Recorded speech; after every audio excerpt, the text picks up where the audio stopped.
Bueno, pues hoy vamos a hablar sobre la oración y la importancia que tiene dentro del evangelismo. Bueno, en realidad no hay evangelismo sin oración, ni oración sin evangelismo, tienen que ir juntos. Es como las piernas de una persona, para que avancen, pues necesitan ir juntos. Entonces, algunas personas se han dedicado a orar mucho, pero sin poner en práctica lo que están orando. Otros se han dedicado a evangelizar, pero sin orar. Ninguno de los dos es efectivo si no están juntos. Entonces, lo que te quiero hablar es la importancia de la oración como el instrumento básico de evangelismo.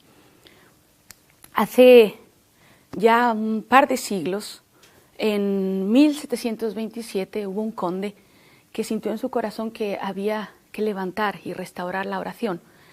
Él era muy adinerado, así es que donó sus propiedades, una de sus propiedades, para que ahí se llevara a cabo un tiempo de oración continua. De hecho, esta reunión de oración continuó por casi 100 años. Ahora, lo que él hacía era tener este grupo de moravos, que eran los que llevaban el ministerio de oración, pero no solamente oraban continuamente, sino que enviaban a estos intercesores por todo el mundo, de dos en dos, evangelizando. Entonces fueron tocando todos los sitios a donde iban, cubiertos en oración, este grupo que estaba ahí, orando continuamente, y los que eran enviados para evangelizar. Y eso es lo que Dios quiere, ni más ni menos, que sea la oración junto con el evangelismo para que haya efectividad. El mismo Pablo, lo podemos ver, que le pide a los, en el libro de Tesalonicenses, en la carta que él escribe, le pide a ellos que oren para que la palabra corra y sea glorificada. Nuestro anhelo en el evangelismo en las calles, lo que estamos haciendo es que su palabra corra, que sea glorificada en todo lugar, pero para ello tiene que haber oración primero. Entonces, uno de los problemas que tiene la iglesia hoy en día es que no sabe cómo orar. Si pensamos en la oración, llegamos a esa conclusión de que es aburrido.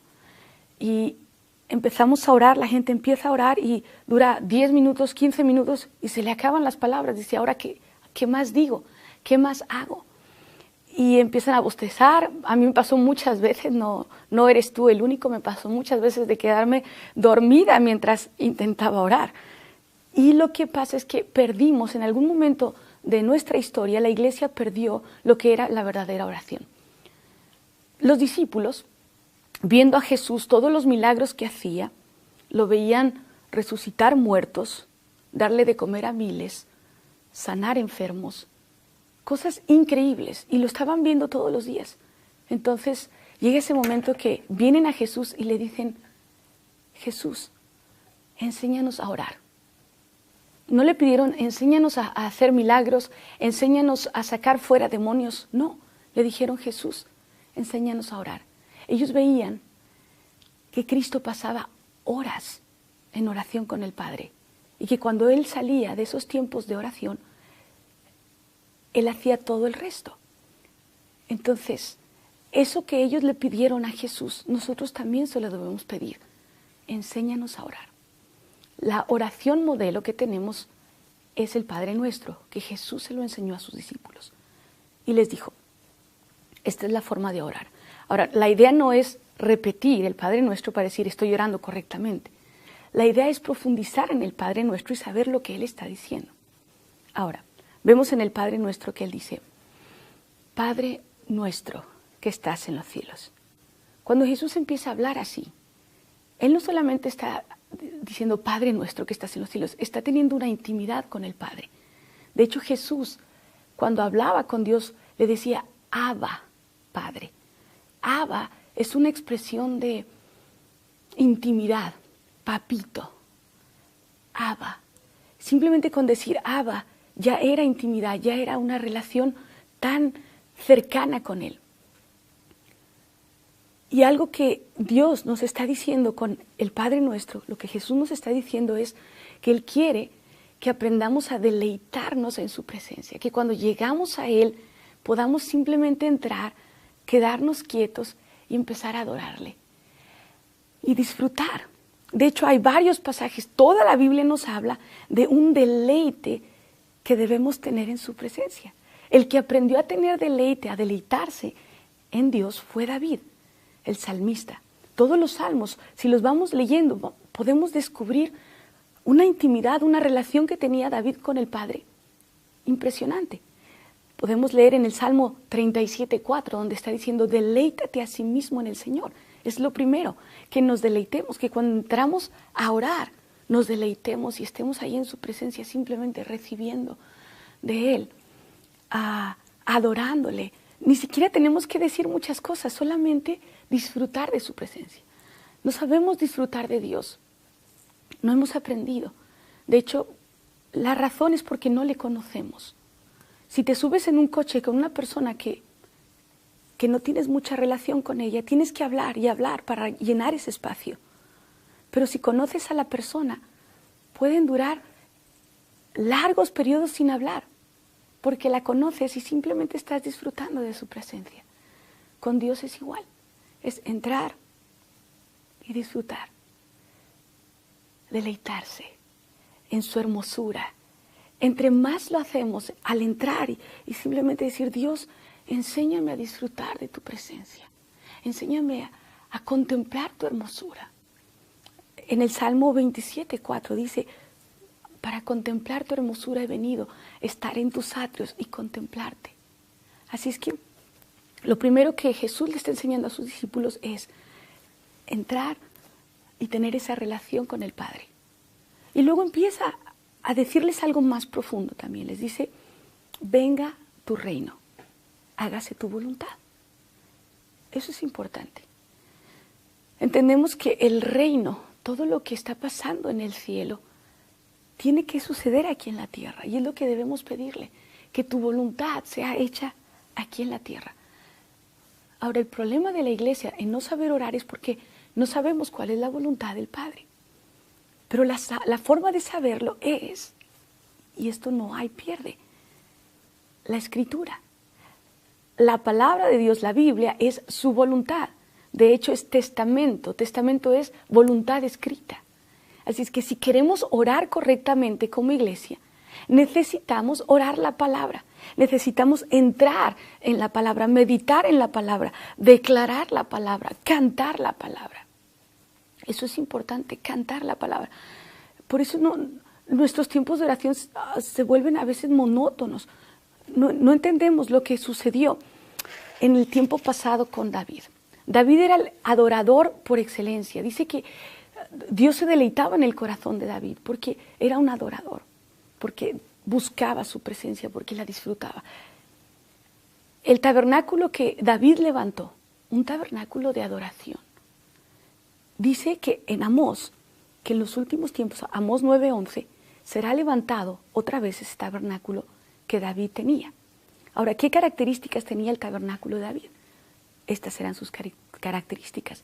Tenía una adoración y oración continua. Era una adoración con gente capacitada. Todo esto lo encontramos en Primera de Crónicas. Una adoración creativa, gozosa, extravagante.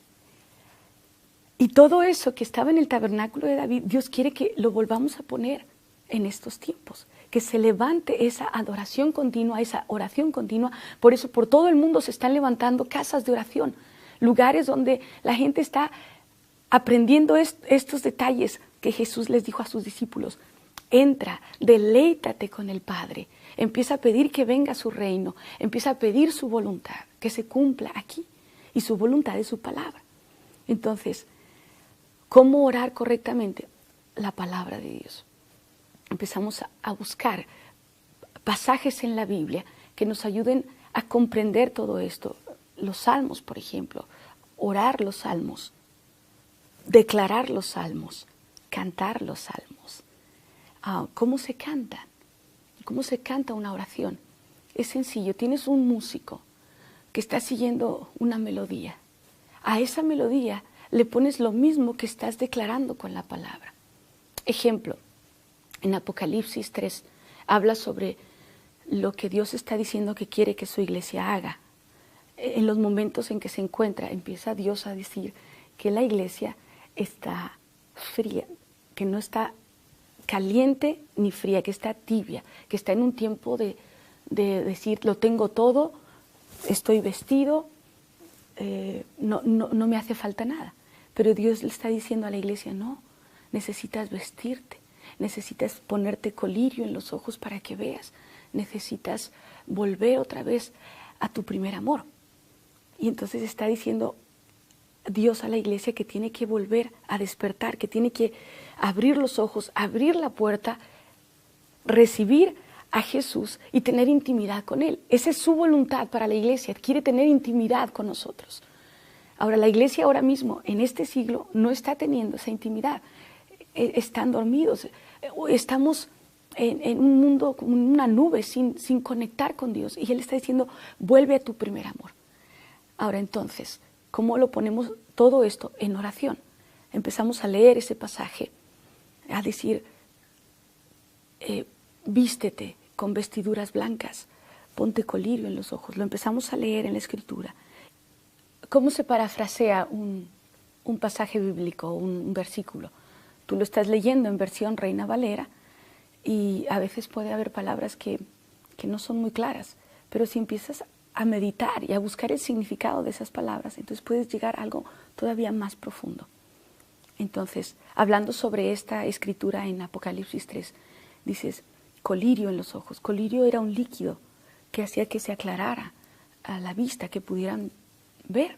Entonces empezamos a orar y a decir, Dios, ven y aclara mi vista, que yo pueda ver lo que tú estás viendo. Ven y vísteme con vestiduras blancas. Ven y permite que ya no esté yo tibio, que esté caliente, que esté ardiendo por ti. Y eso lo aplicas a ti como intercesor, pero también lo aplicas a la iglesia y empiezas a pedir, iglesia, despierta, iglesia, ábrele la puerta a Cristo, iglesia, ven al encuentro con tu maestro, a tener intimidad con él. Y eso es lo que le empiezas a pedir en oración. Lo declaras, lo parafraseas y luego lo cantas. Por ejemplo, esa misma escritura, puedes empezar a cantar, iglesia, despierta, que Dios te está llamando. Iglesia, despierta, Jesús está a la puerta. Y así continúas con intervalos de lectura de la palabra, hablar la palabra, declarar la palabra. Así es que, y cantar la palabra, muy importante. Fíjate lo que dice Apocalipsis 5:8, dice que estaban los ancianos, los 24 ancianos, y que se abrió el libro, y que todos estos ancianos tenían copas y arpas. Las arpas representan la música, las copas representan las oraciones de los santos. Cada vez que oramos y que nos levantamos a interceder, está sucediendo esto, arpas y copas, cantando, orando, adorando, intercediendo. Una de las cosas que la iglesia también se perdió en algún momento en la historia fue la guerra espiritual. Creemos, cada vez que pensamos en guerra espiritual, creemos que hay que coger la espada y cortar las cabezas de todos los demonios, darles y gritar fuerte. No sé si eso te viene a la mente cuando hablas guerra espiritual. Oh, vamos a gritar hasta quedarnos sin pulmones. Y no, eso no es guerra espiritual para nada. De hecho, en el Padre Nuestro, Jesucristo hace guerra espiritual. La forma en que Él está haciendo guerra espiritual, Él está declarando, Padre Nuestro, que estás en los cielos, y empieza a exaltar al Padre. Y luego, después de exaltar al Padre, Él viene a otra etapa en el Padre Nuestro donde dice, líbranos del mal. Si te das cuenta, Jesús para nada se está dirigiendo al diablo, para nada le corta la cabeza, ni mucho menos. Él está dirigiéndose al Padre y diciéndole al Padre, Padre, líbranos del mal. Eso es intercesión, eso es guerra espiritual, aunque parezca extraño, pero eso es. Guerra espiritual es declarar la verdad. Su palabra es verdad. Cuando empezamos a proclamar quién es Cristo, su grandeza, su poderío, y lo exaltamos como en el Padre Nuestro, porque tuyo es el reino, el poder y la gloria, estamos haciendo guerra espiritual. Esa es la guerra espiritual. Y muchas veces, no sé, se ha tergiversado toda la idea de hacer guerra espiritual. No tiene nada que ver con lo que en nuestra mente está sobre la guerra. Es simplemente exaltar, proclamar su palabra y declarar lo que ya fue declarado. Y ahí están sucediendo cosas en el espíritu muy, muy fuertes. Salmo 149 está diciendo que sobre nuestras camas, ahí estamos proclamando, haciendo guerra en nuestras camas, simplemente exaltando su nombre. Lee el Salmo 149 y verás lo que dice sobre hacer guerra. Y yo termino este tiempo solo diciéndote algunos consejos durante tus tiempos de oración. Permite que la gente, todos los que están en tu reunión de oración, participen de manera sencilla, con oraciones cortas. Instrúyeles a que su oración sea breve. No tienen que hacer su devocional ahí en la sala de oración. Es simplemente, si todos estáis de acuerdo para orar por una cosa, pues que se siga esa línea, que todos oren lo mismo. Oraciones breves de 1 minuto para que todos participen, para que sea una oración dinámica. Otro consejo es, los ministros que están ahí en alabanza, pues cantar una canción de alabanza que todos conozcan para que entren en ese momento de adoración, pero luego después cuando se empieza a declarar la palabra, cuando tienes el tema ya preparado y ese tema lo desarrollas, lo oras, lo declaras, lo cantas, entonces las frases cantadas, repetirlas varias veces, porque cuando ya todos pillan esa melodía y esa frase cantada, todos van a estar orando, cantando.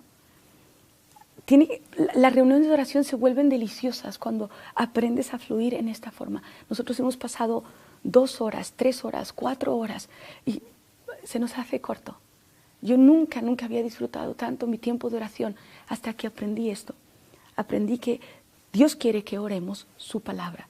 Esa es su voluntad, que la declaremos. Dios quiere que nos deleitemos en su presencia. Dios quiere que combinemos la adoración y la oración. Así es que ponlo en práctica, porque queremos que su palabra, este evangelio, vaya por todo lugar. Pero para ello necesitamos orar. Gracias.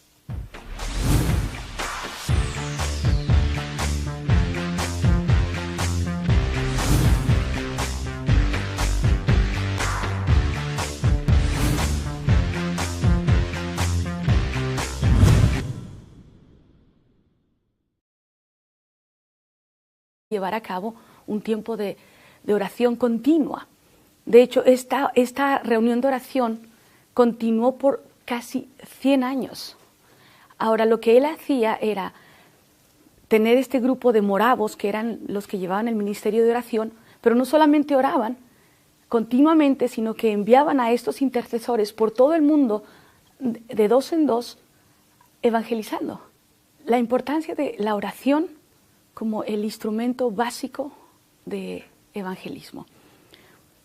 Hace ya un par de siglos, en 1727, hubo un conde que sintió en su corazón que había que levantar y restaurar la oración.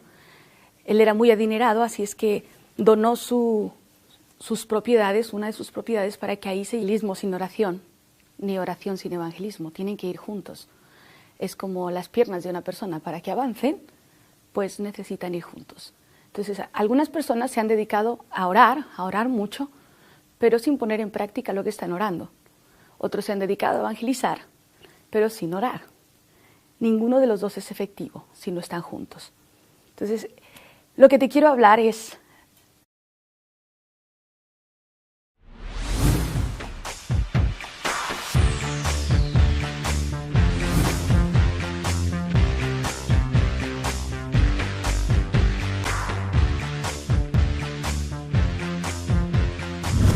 bueno, pues hoy vamos a hablar sobre la oración y la importancia que tiene dentro del evangelismo. Bueno, en realidad no hay evangelismo. Entonces fueron tocando todos los sitios a donde iban, cubiertos en oración, este grupo que estaba ahí, orando continuamente, y los que eran enviados para evangelizar. Y eso es lo que Dios quiere, ni más ni menos, que sea la oración junto con el evangelismo para que haya efectividad. El mismo Pablo, lo podemos ver, que le pide a los, en